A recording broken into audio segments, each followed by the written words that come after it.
If you'd like to make your improvisation sound a whole lot more interesting, then you're definitely going to want to check this video out. Today, I'm going to show you how to transform this lick into dozens of variations just by applying 5 simple steps.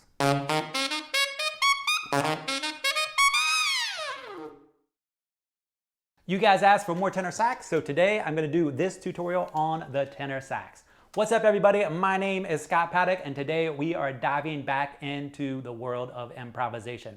So in this tutorial, I'm going to show you 5 really simple steps that you can apply to any lick that can transform it into dozens of variations. In the comment section below, let me know which one of these steps you think gives the lick the biggest transformation and makes it sound the coolest. To get started, let me play this lick that we're going to transform one more time. It's a pretty simple lick. It's just 1, 2, 3, 1, 2, 5, or on the tenor sax, G, A, B, G, A, D. So I picked this lick because it's really easy, and if we can transform this lick into something cool, you can definitely put it on anything else that you want to play. So the very first thing we're going to do is just change the rhythm. So it starts off as eighth notes, 1 and 2 and 3 and. So we're just going to switch up this rhythm a little bit, and it's going to transform the way this lick sounds. So again, this is what it sounds like. And if I change the rhythm, so I'm going to keep looping this, and I'm just going to play the rhythm a little bit different each time.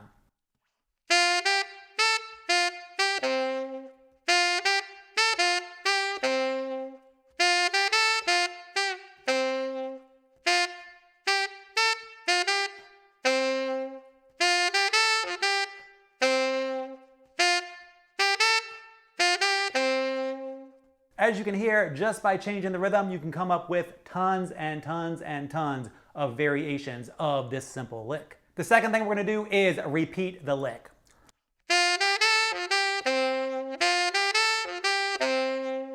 That doesn't sound very cool on its own, but when I apply the change the rhythm step, that's going to make it sound really good when you repeat it.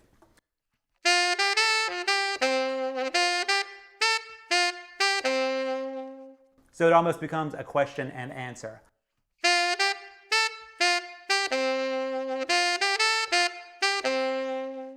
There's tons and tons and tons of variations you can come up with.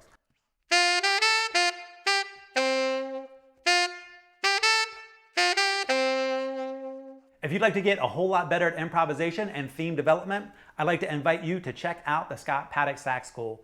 Inside the Sax School, I have entire courses dedicated to improvisation, jazz style, funk style, and just about any topic that you're interested in learning on the saxophone. So if you'd like to get a whole lot better at the saxophone and take the guesswork out of what to practice, how to practice, and what to practice next, check out the Scott Paddock Sax School.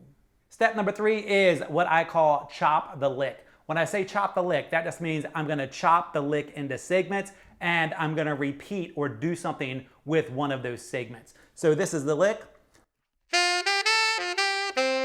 And the thing I'm going to do something with is the last 2 notes, the A to D. So I'm going to play this lick, and I'm going to chop the lick at the end, and I'm going to do something with that A to D.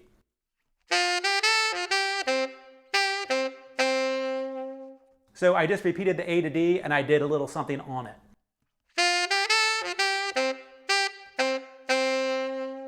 I could also chop the lick in the beginning and segment that first part. That sounds really cool, and that makes the variation of this lick sound really different. And I could do it to both of them.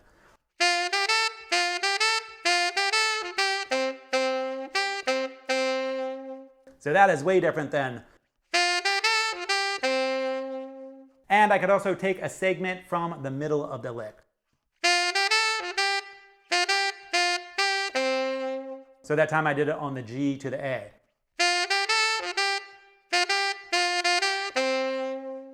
The fourth step to transform this lick into dozens of variations is to repeat a note or repeat some notes.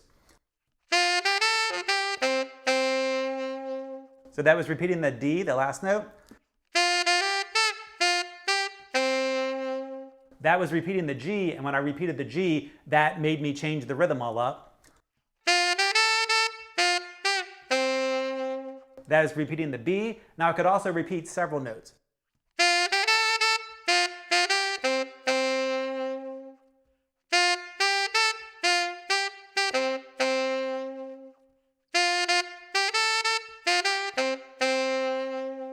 And the last step is to add a note. Now, I could get away with adding pretty much any note I wanted, but to keep this simple, I'm just going to use the notes that are in the lick, so the G, A, B, and D, and I'm going to switch up the order of the lick a little bit and add in some of the different notes that are in the lick.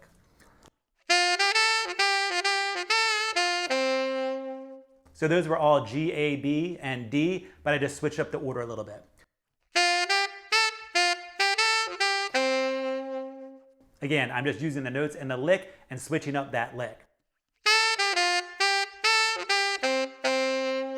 That time I started on the B instead of the G, so there are tons and tons of variations.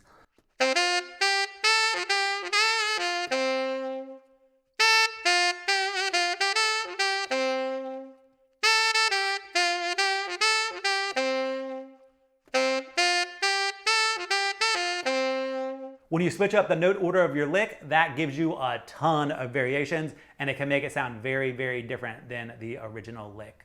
So your 5 simple ways to transform any lick into dozens and dozens and dozens of variations are: 1, change the rhythm; 2, repeat the lick; 3, chop the lick; 4, repeat some notes; and 5, add some notes. If you add those 5 steps to any lick, you can come up with a huge lick library just off of one single lick. Thanks for taking the time to check out this video. If you'd like to dive deeper into my saxophone world, please check out the Scott Paddock Sax School.